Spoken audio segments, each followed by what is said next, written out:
ನ್ಯಾಯಸ್ಥಾಪಕರು ಅಧ್ಯಾಯ 19. ಗಿಬೆಯದವರ ಪೈಶಾಚಿಕ ಕೃತ್ಯ. ಆ ಕಾಲದಲ್ಲಿ ಇಸ್ರಾಯೇಲ್ಯರೊಳಗೆ ಅರಸನಿರಲಿಲ್ಲ. ಎಫ್ರಾಯೀಮ್ ಪರ್ವತ ಪ್ರದೇಶದ ಒಂದು ಮೂಲೆಯಲ್ಲಿ ಒಬ್ಬಾನೊಬ್ಬ ಲೇವಿಯನು ಪ್ರವಾಸಿಯಾಗಿದ್ದನು. ಯಹೂದದ ಬೇತ್ಲೆಹೇಮಿನವಳಾದ ಒಬ್ಬ ಸ್ತ್ರೀಯು ಅವನಿಗೆ ಉಪಪತ್ನಿಯಾಗಿದ್ದಳು. ಈಕೆಯು ಇವನನ್ನು ಬಿಟ್ಟು ಜಾರತ್ವ ಮಾಡಿ ಯಹೂದದ ಬೇತ್ಲೆಹೇಮಿನಲ್ಲಿದ್ದ ತನ್ನ ತೌರಮನೆಗೆ ಹೋಗಿ ಅಲ್ಲಿ 4 ತಿಂಗಳು ಇದ್ದಳು. ಅನಂತರ ಆಕೆಯ ಗಂಡನಾದ ಆ ಲೇವಿಯನು ಆಕೆಯನ್ನು ಪ್ರೀತಿಯಿಂದ ಮಾತಾಡಿಸಿ ತಿರುಗಿ ಮನೆಗೆ ಕರತರಬೇಕೆಂದು ಒಬ್ಬ ಸೇವಕನನ್ನೂ 2 ಕತ್ತೆಗಳನ್ನು ತೆಗೆದುಕೊಂಡು ಅಲ್ಲಿಗೆ ಹೋದನು. ಆಕೆಯು ಅವನನ್ನು ತನ್ನ ತೌರಮನೆಯಲ್ಲಿ ಸೇರಿಸಿಕೊಂಡಳು. ಆಕೆಯ ತಂದೆಯೂ ಅವನನ್ನು ನೋಡಿ ಸಂತೋಷಪಟ್ಟನು.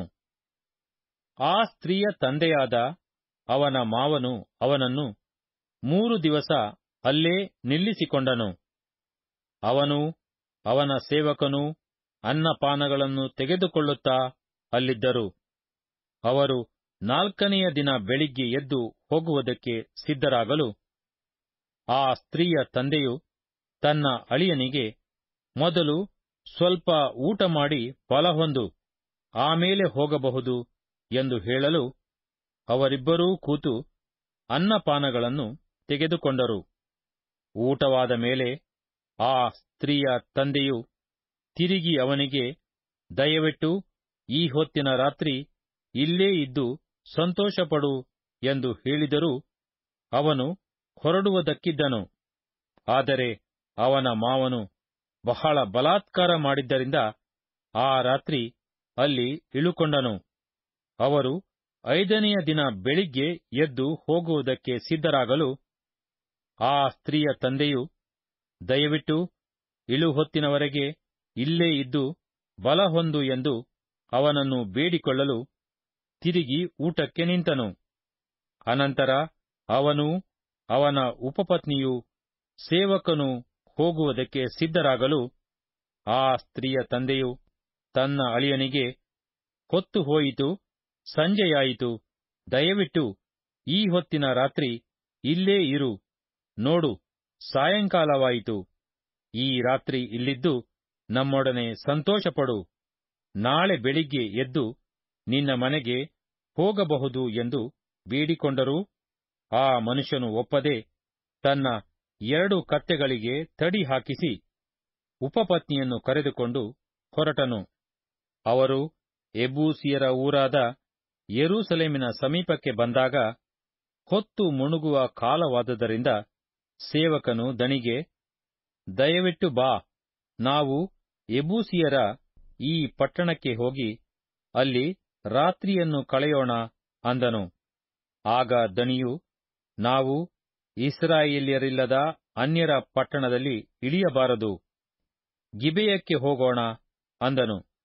ಅವನು ತಿರುಗಿ ತನ್ನ ಆಳಿಗೆ, ನಾವು ಬೇಗನೆ ಹೋಗಿ ಮುಂದಿರುವ ಗಿಬೆಯದಲ್ಲಾಗಲಿ ರಾಮದಲ್ಲಾಗಲಿ ಇಳುಕೊಳ್ಳೋಣ ಬಾ ಅಂದನು. ಹೀಗೆ ಅವರು ಮುಂದೆ ಸಾಗಿ ಬೆನ್ಯಾಮೀನ್ಯರ ಗಿಬೆಯ ಊರಿನ ಸಮೀಪಕ್ಕೆ ಬಂದಾಗ ಸೂರ್ಯನು ಮುಣುಗಿದನು. ಆದದರಿಂದ ಅವರು ಇಳುಕೊಳ್ಳುವುದಕ್ಕೋಸ್ಕರ ಗಿಬೆಯಕ್ಕೆ ಹೋಗಿ ಯಾರೂ ಮನೆಯಲ್ಲಿ ಸೇರಿಕೊಳ್ಳದ್ದರಿಂದ ಸಂತೆ ಬೀದಿಯಲ್ಲಿ ಕೂತುಕೊಂಡರು. ಅಷ್ಟರಲ್ಲಿ ಎಫ್ರಾಯೀಮ್ ಪರ್ವತ ಪ್ರದೇಶಕ್ಕೆ ಸೇರಿದವನೂ ಬೆನ್ಯಾಮೀನ್ಯರ ಊರಾದ ಗಿಬೆಯದಲ್ಲಿ ವಾಸಿಸುವವನೂ ಆಗಿದ್ದ ಒಬ್ಬಾನೊಬ್ಬ ಮುದುಕನು ಸಾಯಂಕಾಲವಾದದರಿಂದ ಕೆಲಸವನ್ನು ಬಿಟ್ಟು ಹೊಲದಿಂದ ಮನೆಗೆ ಬರುತ್ತಿದ್ದನು. ಈ ಮುದುಕನು ಬೀದಿಯಲ್ಲಿ ಕೂತಿದ್ದ ಆ ದಾರಿಗನನ್ನು ಕಂಡು, ಎಲ್ಲಿಂದ ಬಂದಿ, ಎಲ್ಲಿಗೆ ಹೋಗುತ್ತೀ ಎಂದು ಕೇಳಲು ಅವನು ಇವನಿಗೆ, ನಾವು ಯಹೂದದ ಬೇತ್ಲೆಹೇಮಿನಿಂದ ಎಫ್ರಾಯೀಮ್ ಪರ್ವತ ಪ್ರದೇಶದ ಒಂದು ಮೂಲೆಯಲ್ಲಿರುವ ನಮ್ಮ ವಾಸಸ್ಥಳಕ್ಕೆ ಹೋಗುತ್ತಿದ್ದೇವೆ. ನಾನು ಅಲ್ಲಿಂದ ಯಹೂದದ ಬೇತ್ಲೆಹೇಮಿಗೆ ಹೋಗಿದ್ದೆನು. ಈಗ ತಿರುಗಿ ಯೆಹೋವನ ಮಂದಿರಕ್ಕೆ ಹೋಗುತ್ತೇನೆ. ಇಲ್ಲಿ ಯಾರೂ ನಮ್ಮನ್ನು ತಮ್ಮ ಮನೆಗೆ ಕರಕೊಂಡು ಹೋಗಲಿಲ್ಲ. ನಮ್ಮ ಕತ್ತೆಗಳಿಗೆ ಹುಲ್ಲು ಕಾಳು ಇವೆ. ನನಗೂ ನಿನ್ನ ಸೇವಕನಿಗೂ ನಿನ್ನ ಸೇವಕನ ಸಂಗಡ ಬಂದಿರುವ ಈ ಪ್ರಾಯಸ್ಥನಿಗೂ ಸಾಕಾಗುವಷ್ಟು ರೊಟ್ಟಿಯೂ ದ್ರಾಕ್ಷಾರಸವೂ ಇರುತ್ತವೆ. ನಮಗೆ ಹೆಚ್ಚು ಏನೂ ಬೇಕಾಗಿರುವುದಿಲ್ಲ ಎಂದು ಹೇಳಿದನು. ಆಗ ಆ ಮುದುಕನು, ನಿನಗೆ ಶುಭವಾಗಲಿ. ನಿನಗೆ ಏನಾದರೂ ಕಡಿಮೆಯಾದರೆ ಅದನ್ನು ನೋಡಿಕೊಳ್ಳುತ್ತೇನೆ. ಈ ಬೀದಿಯಲ್ಲಿ ರಾತ್ರಿ ಕಳೆಯಬೇಡ, ನನ್ನ ಮನೆಗೆ ಬಾ ಎಂದು ಹೇಳಿ ಅವನನ್ನು ಕರಕೊಂಡು ಹೋಗಿ ಅವನ ಕತ್ತೆಗಳಿಗೆ ಮೇವು ಕೊಟ್ಟನು. ಅವರು ತಮ್ಮ ಕೈಕಾಲುಗಳನ್ನು ತೊಳೆದುಕೊಂಡು ಅಲ್ಲಿ ಅನ್ನಪಾನಗಳನ್ನು ತೆಗೆದುಕೊಂಡರು. ಅವರು ಭೋಜನದಿಂದ ತೃಪ್ತಿಪಡುವಷ್ಟರಲ್ಲಿ ಆ ಊರಲ್ಲಿದ್ದ ನೀಚ ಜನರು ಬಂದು ಆ ಮನೆಯನ್ನು ಸುತ್ತಿಕೊಂಡು ಕದಗಳನ್ನು ಬಡಿದು, ಮನೆಯ ಯಜಮಾನನಾದ ಮುದುಕನಿಗೆ, ನಿನ್ನ ಮನೆಗೆ ಬಂದಿರುವಂಥ ಮನುಷ್ಯನನ್ನು ಹೊರಗೆ ತೆಗೆದುಕೊಂಡು ಬಾ, ಅವನೊಡನೆ ನಮಗೆ ಸಂಗಮವಾಗಬೇಕು ಎಂದು ಕೂಗಿದರು. ಆಗ ಆ ಮುದುಕನು ಹೊರಗೆ ಹೋಗಿ ಅವರಿಗೆ, ಸಹೋದರರೇ, ಇಂಥ ದುಷ್ಟತನವನ್ನು ನಡೆಸಬೇಡಿರಿ. ಅವನು ಆಶ್ರಯಕ್ಕಾಗಿ ನನ್ನ ಮನೆಗೆ ಬಂದಿದ್ದಾನೆ. ನೀವು ಇಂಥ ಹುಚ್ಚುತನವನ್ನು ಮಾಡಬೇಡಿರಿ. ಇನ್ನೂ ಮದುವೆಯಾಗದಂಥ ನನ್ನ ಮಗಳನ್ನೂ ಅವನ ಉಪಪತ್ನಿಯನ್ನೂ ಹೊರಗೆ ತರುತ್ತೇನೆ. ಅವರನ್ನು ಭಂಗಪಡಿಸಿರಿ. ನಿಮ್ಮ ಮನಸ್ಸಿಗೆ ಬಂದ ಹಾಗೆ ಅವರಿಗೆ ಮಾಡಿರಿ. ಈ ಮನುಷ್ಯನಿಗೆ ಮಾತ್ರ ಅಂಥ ದುಷ್ಕೃತ್ಯವನ್ನು ಮಾಡಬೇಡಿರಿ ಅಂದನು.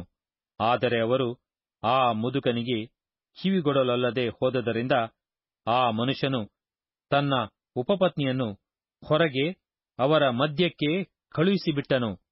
ಅವರು ಆಕೆಯನ್ನು ಕೆಡಿಸಿ ರಾತ್ರಿಯಲ್ಲೆಲ್ಲಾ ಬಹು ಕ್ರೂರತನದಿಂದ ನಡೆಸಿ ಕೋಳಿ ಕೂಗುವ ಹೊತ್ತಾಗಲು ಬಿಟ್ಟು ಹೋದರು. ಆ ಸ್ತ್ರೀಯು ಸೂರ್ಯೋದಯಕ್ಕೆ ಮುಂಚೆಯೇ ಬಂದು ತನ್ನ ಯಜಮಾನನು ಇಳುಕೊಂಡಿದ್ದ ಮನೆಯ ಬಾಗಲಲ್ಲಿ ಬಿದ್ದವಳು ಬೆಳಗಾದರೂ ಏಳಲೇ ಇಲ್ಲ. ಆಕೆಯ ಪತಿಯು ಬೆಳಿಗ್ಗೆ ಎದ್ದು ಹೊರಡುವುದಕ್ಕೆ ಸಿದ್ಧನಾಗಿ ಬಾಗಲನ್ನು ತೆರೆಯಲು ತನ್ನ ಉಪಪತ್ನಿಯು ಬಾಗಲ ಮುಂದೆ ಬಿದ್ದಿರುವುದನ್ನು, ಆಕೆಯ ಕೈಗಳು ಹೊಸ್ತಲಿನ ಮೇಲಿರುವುದನ್ನೂ ಕಂಡನು. ಅವನು, ಏಳು ಹೋಗೋಣ ಎಂದು ಆಕೆಯನ್ನು ಕರೆಯಲು ಪ್ರತ್ಯುತ್ತರವೇ ಇಲ್ಲ. ಆಗ ಅವನು ಆಕೆಯ ಶವವನ್ನು ಕತ್ತೆಯ ಮೇಲೆ ಹಾಕಿಕೊಂಡು ಸ್ವಸ್ಥಳಕ್ಕೆ ಹೋದನು. ಅವನು ಮನೆ ಸೇರಿದ ಮೇಲೆ ಒಂದು ಕತ್ತಿಯನ್ನು ತೆಗೆದುಕೊಂಡು ತನ್ನ ಉಪಪತ್ನಿಯ ಶವವನ್ನು ಎಲುಬುಗಳ ಸಹಿತವಾಗಿ 12 ತುಂಡು ಮಾಡಿ ಅವುಗಳನ್ನು ಇಸ್ರಾಯೇಲ್ಯರ ಎಲ್ಲಾ ಪ್ರಾಂತಗಳಿಗೆ ಕಳುಹಿಸಿದನು.